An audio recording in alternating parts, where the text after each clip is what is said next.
America is in need of healing. And that process begins with me and it begins with you on a state and local level. It's a responsibility we all share. New York, as a state, obviously leans Democratic, but Long Island remains very politically divided, reflecting the national broader split. Just in Lincoln's time, we're a nation divided in belief. We're ideological, we're divided, we fear those who are different from us. We're in different uh, we're in different groups that feel differently. The big question is, how do we bridge that gap and move forward together? How do we heal? It's going to require a combination of leadership, cultural shifts, and individual efforts. Let's talk about some key ways we can help bridge the divides in America today. One, we need a new Lincoln-like leadership approach. Lincoln led with a philosophy of malice towards none, with charity for all. He sought reconciliation, not revenge. Modern leaders on all levels, on both sides, need to adopt a similar mindset where we're rejecting divisive rhetoric and instead seek compromise and seek solutions, seek problem solving, not try to be the loudest voice, but the voice that is that of reason. We need to prioritize the national well-being over one's own ideological beliefs. Democrats are going to laugh at this. Have you seen the news? Have you seen Donald Trump? But that's not what this is about. This is about me and you. This is on the individual level. It's about me and my neighbor. It's about me and my coworker. It's about me and the person that I went to high school with who might disagree with me. It's about reaching out to people who are different from you and believe different from you and having hard conversations.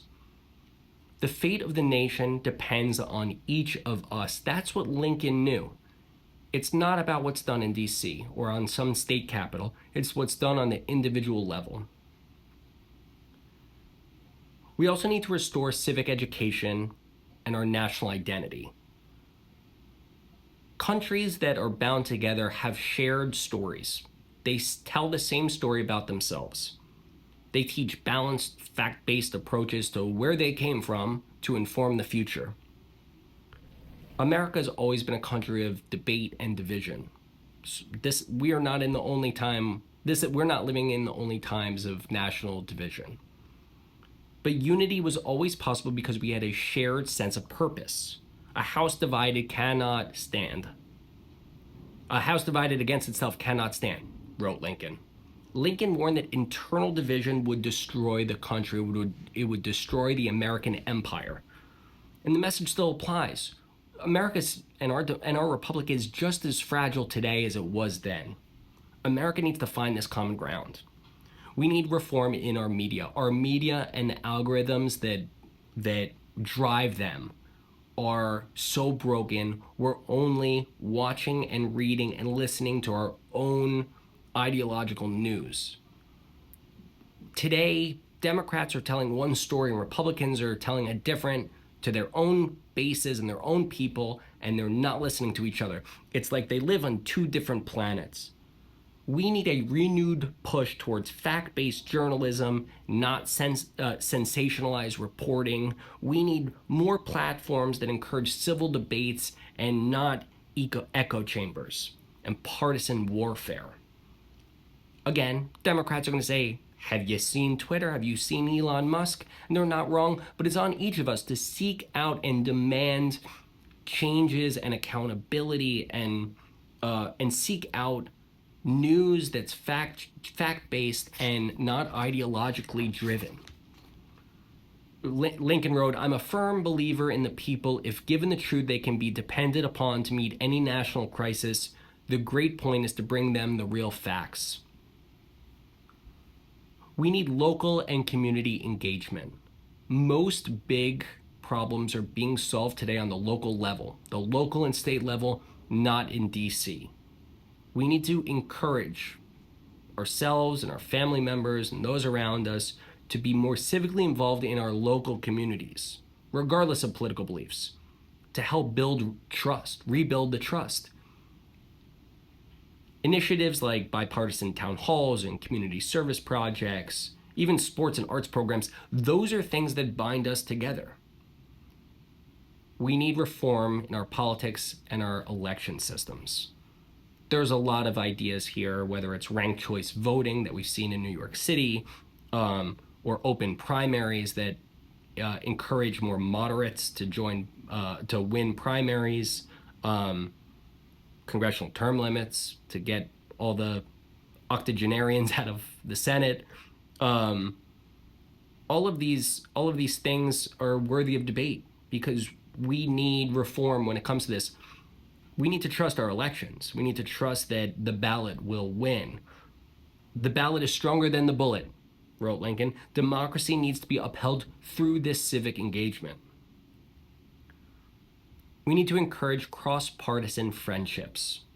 It used to be that Democrats and Republicans were friends with each other, both on the national elected level, but also on the local level.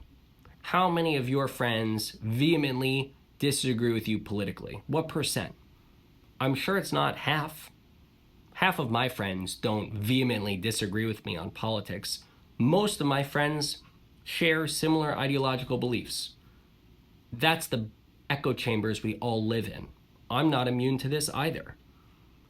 We need to engage in either organizations or programs or work that with people who are different from us. I work in construction, and one of my favorite things is going to a factory or a construction job site where people of all different walks and all different colors and shapes and sizes and political beliefs come together for a shared project, for a shared end result. And it's not like there's not conflict, there always is. But that conflict leads to togetherness. We need a national mission beyond politics. Americans come together in times of crisis, whether it's World War II or after 9/11, the moon landing. Shared projects, shared purpose. Those projects transcend politics, and that's what we need.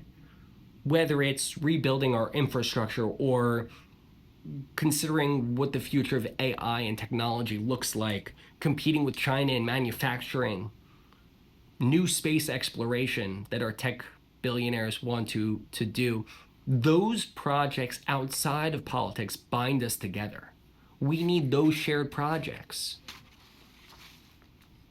America will heal when the people prioritize understanding over winning, when dialogue's more important than demonizing those around us. And we need to vote for people who have that mentality, the mentality of problem solving. It's not going to happen overnight. America is deeply divided. Neither was Lincoln's vision. Lincoln's vision was not easily solved. It took intentional effort from leaders and everyday citizens alike.